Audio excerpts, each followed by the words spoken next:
So, this is the Hobbit. You've asked me to find the 14th member of this company, and I have chosen Mr. Baggins. I cannot guarantee his safety. Nor will I be responsible for his fate.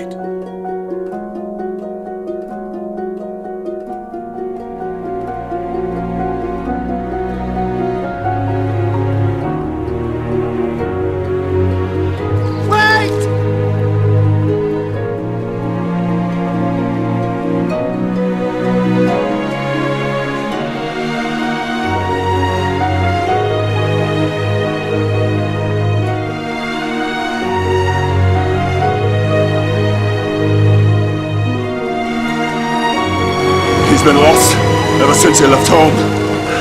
He should never have come. Thorin said I should never have come, and he was right. I'm sorry.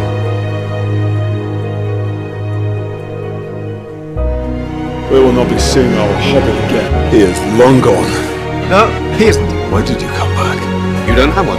A home. But I will help you take it back if I can.